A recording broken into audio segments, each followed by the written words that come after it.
Salut, c'est PC pour un nouveau podcast de collaborationsolve.com. Aujourd'hui, nous plongeons dans le monde fascinant du Lego Serious Play. Vous savez, les petites briques colorées qui nous rappellent notre enfance. Eh bien, on va découvrir comment elles peuvent sérieusement aider votre équipe à mieux collaborer. Et pour vous guider dans cette aventure, j'ai le plaisir d'accueillir une véritable experte en la matière, Marie-Christine Messier, facilitatrice et designer d'ateliers d'idéation et de services. Avec sa solide expertise en design thinking, design sprint, elle a aidé de nombreuses entreprises à résoudre des problèmes et à prendre des décisions pour innover plus rapidement. Alors sortez vos boîtes de Lego, préparez-vous à déchaîner votre créativité. La discussion promet d'être pleine de découvertes. Bonjour Marie-Christine. Bonjour Pierre-Cyril. Merci de m'accueillir. Très heureuse d'être là avec toi. Ça me fait très plaisir de t'avoir. Écoute, je suis très curieux de savoir qu'est-ce qu'on fait dans le Lego Serious Play. J'avoue mon ignorance. Je ne sais absolument pas de quoi ça parle. J'ai vu plein d'images sur Internet, plein de témoignages de personnes qui ont trouvé ça génial.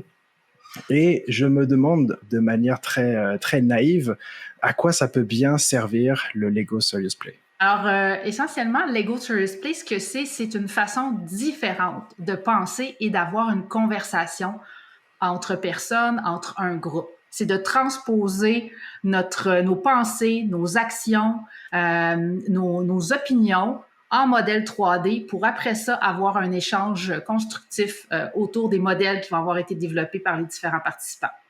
Donc c'est une activité collaborative qu'on va faire avec une équipe par exemple, et donc on va donc travailler avec ses mains, on va utiliser les briques. En quoi est-ce que c'est si différent que de travailler avec des post-it ou un tableau blanc par exemple? En fait, ce qui est différent avec les post-it, c'est qu'on va vraiment construire un modèle 3D de ce qu'on a dans la tête. Donc, on va avoir vraiment une vue d'ensemble de toutes les opinions, de toutes les pensées des gens qui vont être littéralement sur la table. Et ce qui est différent, c'est que le fait qu'on travaille avec les mains, donc il y a une conjonction avec le cerveau, les mains pour construire, ben ça fait en sorte qu'évidemment il y a une mémorisation de ce qui est en train de se créer au cours de l'atelier.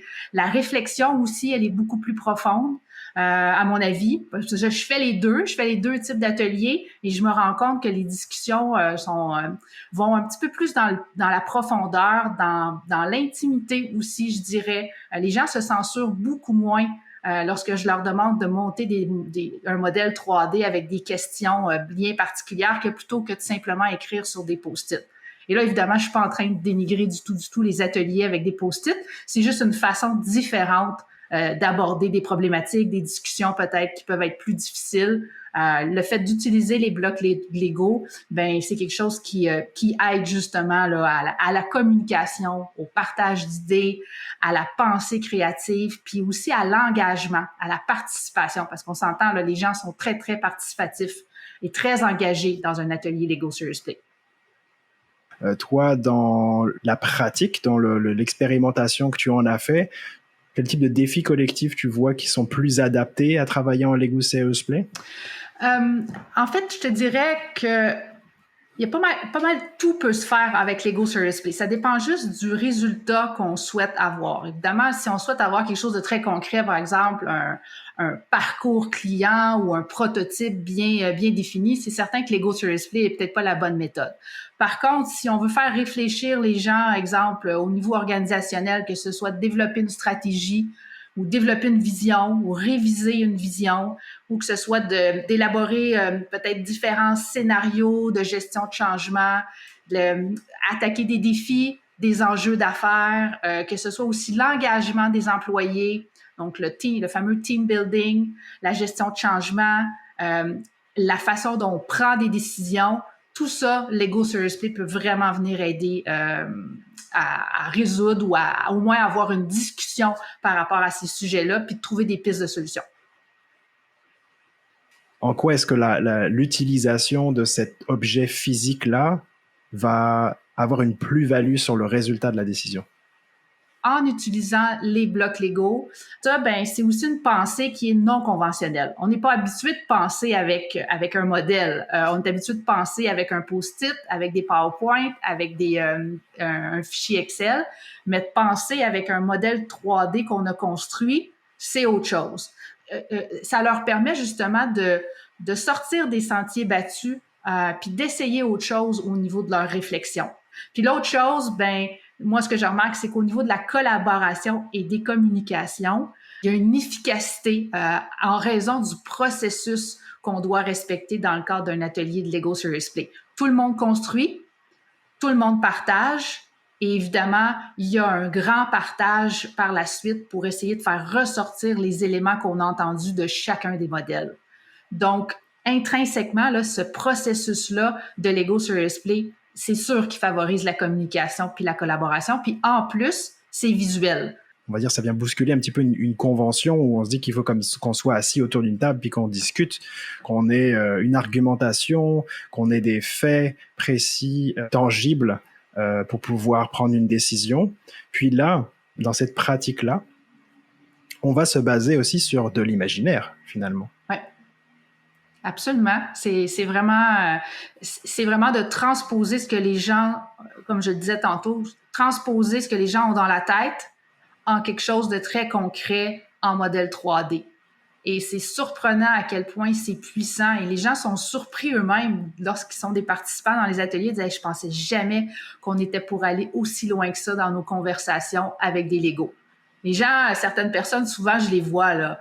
Ils arrivent dans l'atelier, puis là, ils me regardent avec un drôle d'air. Ils disent « Vraiment, des Legos pour faire un atelier? » Puis, évidemment, j'ai mon introduction que j'ai peaufinée avec les années, de dire « Regardez, donnez-moi un 30 minutes pour vous convaincre. » Puis souvent, les gens qui sont les plus sceptiques au début, ça devient mes ambassadeurs à la fin d'un atelier, là, parce qu'ils sont agréablement surpris du potentiel que ça peut donner et aussi de l'équilibre des échanges dans une rencontre. À cause du processus, justement, ben, ça donne un droit de parole égal entre les participants et on le sait, hein, des rencontres traditionnelles, il y en a toujours un ou une qui parle plus qu'un autre. Il y a une personne qui aurait avantage à parler plus, mais pour différentes raisons, elle n'ose pas prendre la parole.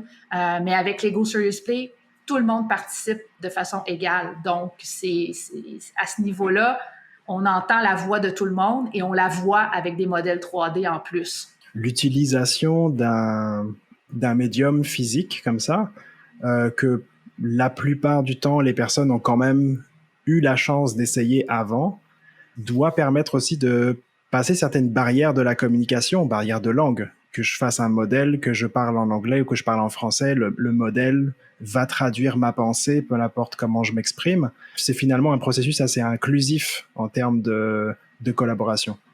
Ce qu'il faut mentionner, puis je suis contente que tu amènes ce point-là, c'est que toutes les réponses sont vraies. Par rapport à une question, Pierre-Cyril, tu vas bâtir ton modèle. Moi, je peux bâtir mon modèle si je suis pas facilitatrice, évidemment. Ben, ta réponse est aussi bonne que la mienne. C'est mon modèle. Mon modèle, il m'appartient. C'est mon interprétation à la question que le facilitateur a posée. Alors, il n'y a pas une façon de dire qu'un modèle est meilleur qu'un autre. C'est juste l'interprétation de chacun. Et c'est ce qui est intéressant, c'est justement de voir toutes les interprétations de tout le monde par rapport à un sujet X. Donc, si on réunit les gens parce qu'il y a un problème de collaboration ou parce qu'on veut voir c'est quoi la vision, vers où on veut amener la vision de l'équipe ou de l'entreprise, ben d'avoir ça sous les yeux, l'interprétation de chacun, c'est super intéressant pour, après ça, évidemment, susciter des échanges et des discussions puis de pousser plus loin la réflexion. Tu parlais d'une introduction que tu faisais avec les personnes qui rentrent dans ton atelier pour, si on veut, baisser un petit peu les réticences des personnes à participer. Comment est-ce que tu crées ça en amont même? La façon de présenter ça, ben, c'est justement un petit peu de théorie. Puis je leur mentionne que c'est basé sur justement des sciences. Évidemment, il y a de la neuroscience là-dedans qui va encourager l'engagement actif des participants, l'activité pratique. Ça va stimuler différentes fonctions cérébrales. Donc, la création de connexions va se faire. Évidemment, il y a de la psychologie cognitive aussi derrière l'Ego Serious Play. Il y a tout l'aspect de la théorie de l'apprentissage, du constructivisme. Le fait de construire quelque chose aide justement à l'apprentissage. Et évidemment, tout l'apprentissage aussi expérientiel. Le fait que ce soit une expérience en soi, les gens sont engagés dans une conversation, la manipulation des briques, les blocs Lego, ça engage évidemment activement la conversation, mais le processus fait en sorte que les gens n'ont pas le choix d'avoir une discussion. Et ça peut sembler imposé la manière que je le dis comme ça, mais c'est pas du tout comme ça. C'est tout à fait naturel comme conversation. Les gens construisent, veut pas, ils vont essentiellement vouloir la plupart du temps partager leur modèle, partager leurs réponses. Alors, et c'est ce qui fait que, à mon avis, là, avec ces arguments-là, généralement, je réussis à au moins développer un intérêt, une curiosité auprès des sceptiques. Puis comme je le disais tantôt, je leur demande de me faire confiance. Donc, le fameux « trust the process » là, pendant 20-30 minutes. Puis généralement, là, honnêtement, ça m'est jamais arrivé d'avoir quelqu'un de hyper sceptique jusqu'à la fin, puis de me dire « non, vraiment, c'est pas pour moi ». J'ai pas souvenir là, que j'ai rencontré quelqu'un qui a perdu son temps dans un atelier Lego Serious Play, là. Comme la pratique de Lego Serious Play est basée sur des études de neurosciences, on s'est aperçu que la manipulation physique d'objets activait certaines parties du cerveau, dont la mémoire, qui aide à faire une rétention de l'information. On sait à quel point c'est quelque chose qui est difficile dans les réunions de se rappeler de l'information. Il y a toujours un scribe qui est là pour noter les choses, et quand il n'est pas là, souvent on oublie ce qui s'est passé la fois d'après. Là, cette partie-là est facilitée et peut-être même autogérée par amplifiée et autogérée par les participants, puisque chacun va se rappeler soi-même du modèle qu'il a construit et il va y inclure son souvenir. Absolument. Puis je rajouterais aussi qu'il va se souvenir des modèles des autres aussi. Parce que moi, mon rôle en tant que facilitatrice, c'est de m'assurer que tout le monde comprend les modèles des autres et que tout le monde, au fur et à mesure que l'atelier continue, avance, tous les participants doivent connaître tous les modèles qui sont sur la table.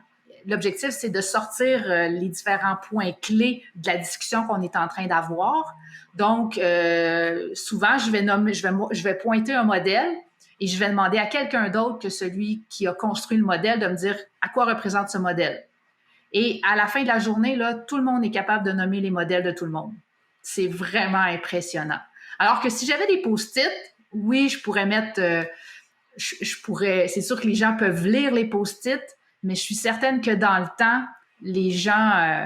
le côté mémoire là, est beaucoup moins efficace avec des post-it ou peu importe quoi d'autre que le Lego. Parce que la communication visuelle, ça aussi, là, c'en est une autre science qui est très, très, très présente au niveau de Lego Serious Play, là. Donc, que les informations soient transmises visuellement, ça aide évidemment à la mémorisation et aussi aux échanges et à la construction de la conversation. Mais là, on va demander à des personnes de construire un problème. On va leur demander de construire à quoi ressemble la dynamique de leur équipe. Ce qui fait qu'on va se mettre à construire quelque chose qui n'existe pas et qu'on va devoir inventer. D'où l'intérêt j'imagine, du processus par lesquels tu leur fais passer pour qu'ils puissent s'approprier, comprendre exactement ce qu'ils vont faire. Ça peut être un petit peu difficile des fois de se dire comment est-ce que je suis censé représenter la collaboration dans mon équipe en assemblant des briques. Quel est justement le processus par lequel tu fais passer les participants pour qu'ils puissent déchaîner leur créativité et s'entendre sur un problème commun? Oui, le processus, en fait, il est assez simple et c'est un processus en 4 étapes qui va se répéter plusieurs fois dans un même atelier.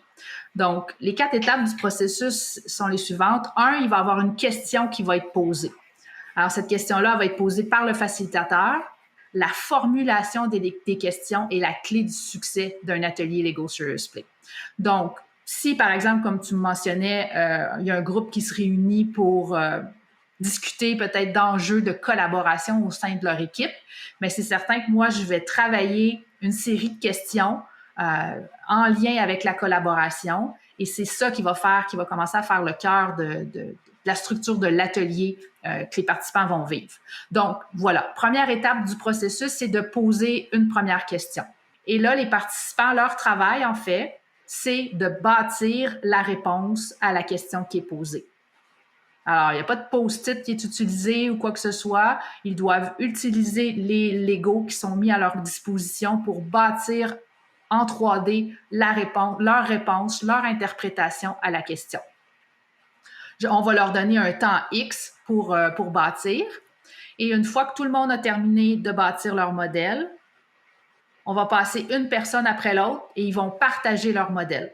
Donc, ils vont expliquer tous les éléments de leur modèle, ils vont expliquer pourquoi ils ont choisi peut-être telle couleur, tel bloc veut dire quoi. Et une fois que la personne a partagé son modèle, je vais demander à l'ensemble du groupe, est-ce que vous avez des questions pour, exemple, Pierre-Cyril? Est-ce que vous avez des questions sur le modèle de Pierre-Cyril? Est-ce que tout est clair pour vous? Et là, il y a peut-être des gens qui vont dire, ah, Pierre-Cyril, tu as utilisé le bloc rouge, là. Est-ce que le rouge avait une signification particulière? Là, tu pourrais dire, oui, pour moi, ça signifie peut-être la frustration. Donc, voilà, tu as donné une précision. Et on va faire ça pour chacun des modèles des participants. Et une fois que tout le monde a fait un tour de table, on revient à une réflexion en grand groupe pour identifier qu'est-ce qui ressort de la discussion qu'on a eue, qu'est-ce qui ressort des différents modèles par rapport à la question qui a été posée. Et là, souvent, ce que je vais faire, c'est que je vais utiliser des post-it pour justement ressortir les points clés de cette première question-là. Et tout dépendant du temps qui m'est alloué dans un atelier, je peux peut-être poser 3, 4, 5, 6 questions, tout dépendant de la longueur de l'atelier. Et c'est comme ça qu'on va bâtir la compréhension commune par rapport à un sujet X. OK, relativement simple, effectivement, 4 étapes. La première, c'est un petit peu le cadrage. On est là pour s'assurer que les gens comprennent bien où est-ce qu'on s'en va. Puis c'est le temps de poser la question qui tue pour stimuler la créativité. En deuxième, on a une partie d'interprétation. Donc là, les personnes vont interpréter leur réponse individuelle à la question qui a été posée en fabriquant un modèle à partir des pièces de Lego. Puis la troisième étape, ils vont expliquer donc leur vision, expliquer leur interprétation de ce qu'ils ont construit aux autres. Puis il va y avoir un échange. Donc ça va être présentation, réaction. Et ensuite, il y a une identification collective de ce qui a été découvert. Est-ce que cette partie-là, elle m'a l'air intéressante? Qu'est-ce qu'on essaie de chercher dans cette quatrième partie? Ce qu'on essaie de faire, en fait, c'est qu'on essaie de converger vers une compréhension commune et de faire ressortir les éléments clés de cette discussion-là qu'on vient d'avoir. Ce qu'on pourrait faire à la lumière de cet exercice-là, la dernière étape, c'est de venir sortir, par exemple, c'est quoi, selon vous, les 5 ingrédients qui sont ressortis dans les conversations? Donc, ça pourrait servir à ça. Évidemment, ça peut servir à plein d'autres choses, mais là, je te donne un exemple concret par rapport à la collaboration. Puis ça peut être aussi... est-ce qu'il y a des choses qui vous ont surpris? Est-ce qu'il y a des choses que vous vous attendiez pas à entendre, mais que vous avez entendues? Tu sais, si c'est un sujet qui est très délicat, puis qu'on parle d'une problématique au sein de l'équipe, il y a peut-être des choses qui vont ressortir, dire, ah, OK, moi, j'étais pas consciente que ça c'était un enjeu au sein de l'équipe. Donc, cette dernière partie-là du processus peut servir justement à avoir ces échanges-là, puis faire ressortir des points que peut-être qui n'étaient pas sur le radar de certains participants. Dans un épisode précédent du podcast, on a abordé la manière dont on créait une safe zone, hein, un filet de sécurité pour les participants qui rentrent comme ça, puis qui parfois doivent déconstruire une problématique complexe, voire très émotionnelle. Qu'est-ce que tu crées comme espace pour que la magie puisse opérer par la suite? Oui. Mais tantôt, on a parlé des fameux sceptiques, là, où j'ai peut-être quelques diapositives dans ma manche pour parler de science et tout ça, mais assurément, chaque atelier de Lego Serious Play commence toujours avec des activités d'habileté. Donc, tu sais, je peux pas prendre pour acquis que tout le monde, comme moi, s'amuse avec des Legos sur une base régulière. Il y a peut-être des gens, toi, Pierre-Cyril, je le sais que tu as des duplos chez toi avec tes enfants, donc tu es habitué, mais on peut pas prendre pour acquis que les participants ont ça à portée de main puis que ça fait pas si longtemps que ça qu'ils ont manipulé des Legos. Donc, il y a toujours une activité qui dure à peu près une trentaine de minutes là, pour mettre à l'aise les gens. La première habileté, c'est habileté technique. Donc, c'est simplement assembler des Legos puis de se familiariser avec ça ou de se refamiliariser avec ça. La deuxième technique qu'on va travailler, c'est la métaphore. Donc, évidemment, parce qu'on va représenter notre pensée, nos opinions, on n'est pas, comme tu le disais, là, en train de bâtir des voitures, des châteaux, des vaisseaux spatiaux. On est plus dans l'abstrait. Donc, de travailler la métaphore, c'est un élément super important au niveau de Lego Serious Play. Alors, on va faire un exercice avec ça. Et le troisième exercice pour se préparer, c'est raconter une histoire. Alors, je vais donner un exercice aux gens très simple. Généralement, je vais peut-être leur demander de raconter, de bâtir un modèle qui représente les vacances de leur rêve. Donc, très simple, pas très engageant au niveau des... C'est pas intimidant pour les gens de bâtir ce genre de modèle-là. Et par la suite, je vais leur demander, en fait, de raconter leurs vacances de rêve. Donc, ça permet de faire une belle activité brise-glace pour que les gens apprennent à se connaître. Puis en plus, je les fais pratiquer justement les 3 habiletés que les gens doivent développer là, pour être prêts à bâtir peu importe quoi quand vient le temps de rentrer dans le vif du sujet de l'atelier. Là. Donc, généralement, avec ces 3 activités-là, les gens sont bien équipés là, pour partir l'atelier du bon pied. Tu as ouvert la porte à dévoiler un petit peu comment est-ce que tu aidais les gens dans la 3e étape pour bâtir une histoire, donc qui va sûrement les aider à pouvoir expliquer par la suite l'interprétation, pour pouvoir interpréter leur modèle quand ils vont l'expliquer aux autres. Pour les premières étapes qui sont l'habilité puis la métaphore, qu'est-ce que tu utilises? Comment est-ce que tu aides les gens à prendre cette habilité-là?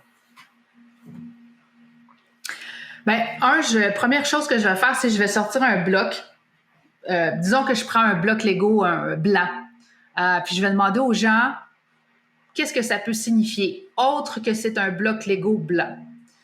Et là, les gens vont sortir ça peut être de la neige, ça peut être un nuage, ça peut être la paix, ça peut être donc... Je commence à les faire travailler comme ça. Puis, par la suite, l'autre exercice que je leur fais faire, c'est que je leur demande de prendre 5 pièces Lego, pas plus. 5 pièces, de se fermer les yeux et d'assembler les 5 pièces de façon aléatoire. Donc, je leur donne peut-être 1 minute pour faire ça. Et par la suite, ce que je vais leur demander, c'est que je vais leur donner un carton avec un mot écrit dessus. Et leur modèle devient ce qui est écrit sur le carton.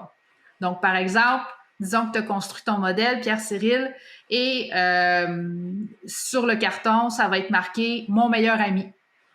Alors, ton modèle, c'est « Mon meilleur ami » et tu dois nous expliquer en quoi ce modèle-là est ton meilleur ami.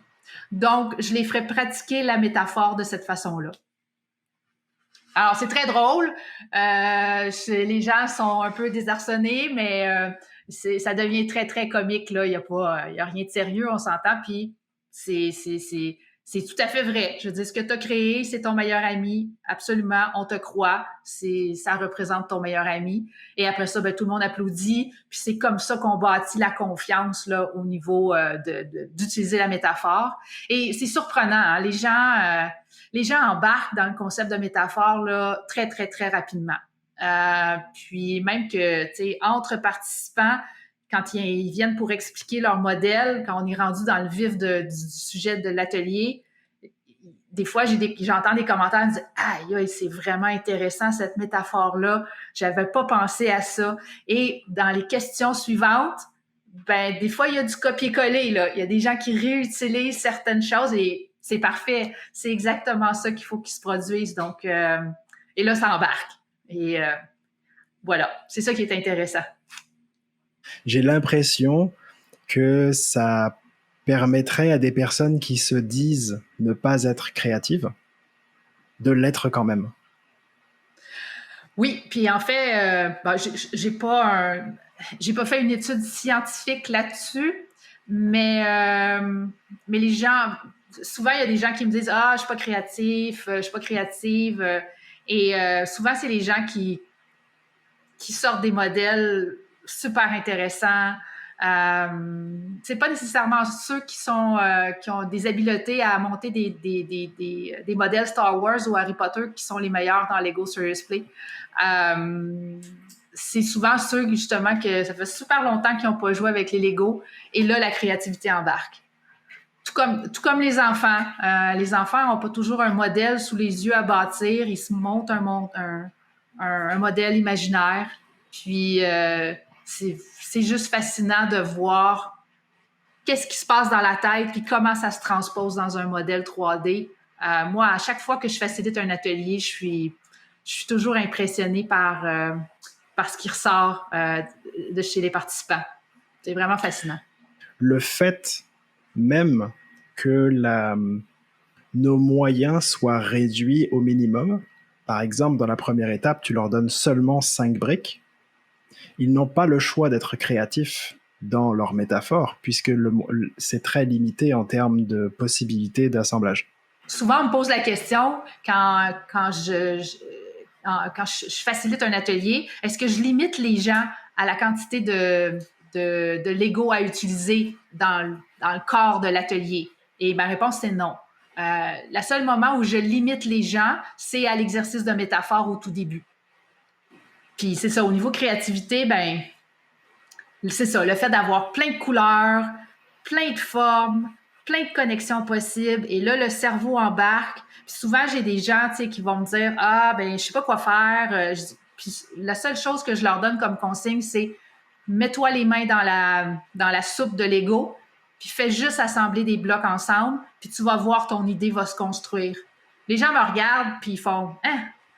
Vraiment? » Je suis comme « Fais-moi confiance. » Et ils reviennent me voir après, puis me disent « Hey, ça a marché ton truc. » Fait que puis c'est contrairement à un post-it, ou même si je leur disais ben écris, tu vas voir. Oui, pour certaines personnes,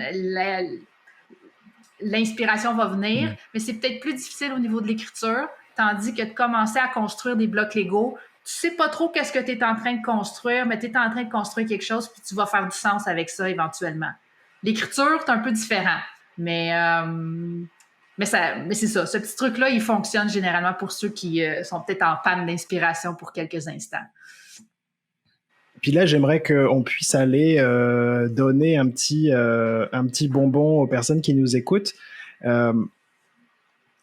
Mettons qu'on aurait des personnes qui voudraient tester un atelier Lego. Qu'est-ce que tu pourrais leur donner comme clé, un exercice à essayer de leur côté, qui leur donnerait envie d'aller un petit peu plus loin avec Lego Serious Play? On imagine un scénario, une équipe qui veut identifier les ingrédients d'une collaboration d'équipe efficace. Oui, absolument. Ben écoute, faire les exercices d'habileté au début. Donc, ça, c'est super important. Puis par la suite, une fois que ça c'est fait, ben ça pourrait être, par exemple, on peut commencer avec la question suivante, c'est, vous posez la question à votre groupe, c'est comment on pourrait travailler mieux en collaboration au sein de notre équipe. Alors, on pourrait donner un certain temps, mettons un 5 minutes aux participants pour bâtir, ça ressemble à quoi la collaboration idéale selon vous au sein de l'équipe. Et une fois qu'ils ont bâti, bien, on passe à travers le processus qu'on a mentionné plus tôt. Chacun explique, on ressort les ingrédients. Puis après ça, on pourrait continuer avec une autre question, mais cette fois-ci, on change l'angle un petit peu. C'est quoi les ingrédients idéaux pour avoir une collaboration avec les gens à l'extérieur de notre équipe, les autres départements? Parce que c'est une chose d'avoir de la collaboration au sein de notre propre équipe, mais c'est rare qu'on travaille en vase clos puis qu'on parle pas à personne. Donc, cette collaboration-là, elle est aussi importante. Donc, on refait le même exercice. Puis par la suite, ben, ce qu'on peut faire, c'est faire ressortir les principaux ingrédients qui ressortent. À la limite, on peut faire voter les gens sur les ingrédients. Et ça nous amène à peut-être un début de solution là, pour avoir un modèle partagé qui montre comment on peut mieux collaborer. Puis c'est quoi les ingrédients qui sont essentiels là, pour la suite des choses. Alors, si les gens voulaient essayer quelque chose, là, ça pourrait être relativement facile à mettre en place. Là. On parle d'un atelier qui durerait combien de temps pour faire tout ça? Pour faire tout ça, ben évidemment, ça dépend du nombre de personnes. J'aime bien, ça dépend.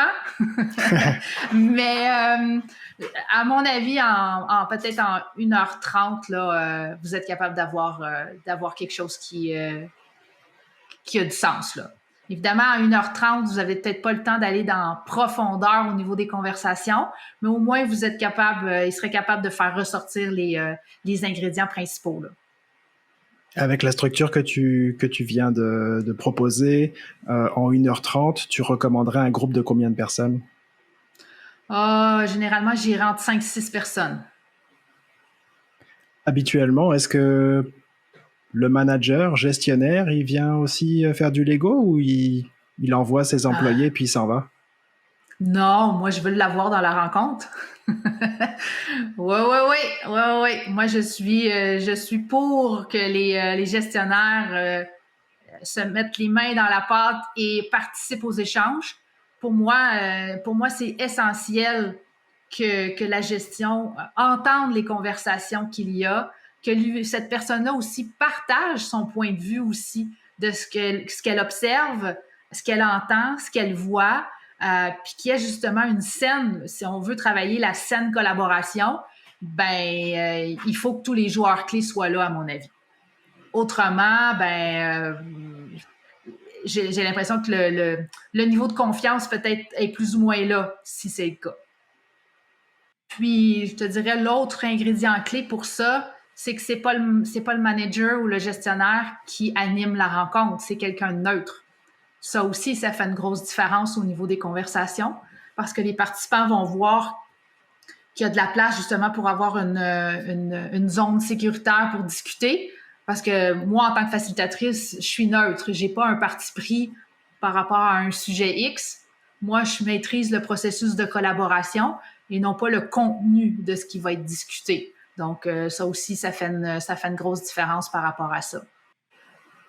Ce que j'identifie là-dedans, c'est que si la crainte qu'il y ait un conflit qui se crée pendant cet atelier-là restreignait un groupe ou un leader de pouvoir monter une telle activité, il faut s'assurer qu'il y ait un facilitateur, quelqu'un qui est là, qui n'a pas de parti pris, qui est neutre et qui va s'assurer de cadrer les discussions avec le processus en 4 étapes dont tu parlais et des étapes pour mettre la table et s'assurer qu'on est dans une safe zone. Alors que si c'est géré entièrement par l'équipe, ça se peut que l'émotion actuelle de l'équipe embarque sur l'atelier et fasse déraper ce qu'on cherche à obtenir. Absolument. Puis tu sais, ce que tu mentionnes, c'est vrai dans le cadre d'un atelier Lego Serious Play, mais c'est aussi vrai dans tout autre type d'atelier. Tu sais. C'est là que les habiletés, l'expertise d'un facilitateur embarquent et c'est ce qui fait la différence, à mon avis, dans un atelier qui peut déraper et un autre qui reste sur les rails, justement parce que le facilitateur il est capable de déceler « Oh, OK, il y a un petit commentaire qui vient de sortir, on reste à l'affût, on rectifie le tir gentiment, subtilement, pour justement éviter que ça parte en vrille. Là. Mais c'est vrai pour tout type d'atelier, pas juste Lego Serious Play. Ouais. Merci beaucoup, Marie-Christine. Merci à toi. Toujours un plaisir de discuter de Lego Serious Play. J'adore. Merci.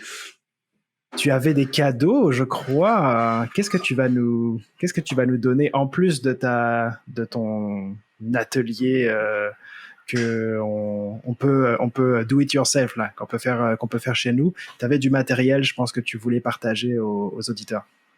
Oui, absolument. Alors, ça va me faire plaisir de vous partager un tableau Miro que j'ai développé. Et ce tableau-là, en fait, c'est une genre de foire aux questions. Alors, ça fait plusieurs années que j'accumule des questions que les gens me posent par rapport à Lego Serious Play, que ce soit par rapport à la méthodologie, par rapport au code d'utilisation, à la certification. On n'a pas parlé de certification, au matériel qui est nécessaire et zones plutôt diverses, là, avec évidemment plein de liens pour aller fouiner, aller chercher de l'information sur différents sites que moi j'utilise sur une base régulière pour perpétuellement me tenir à jour.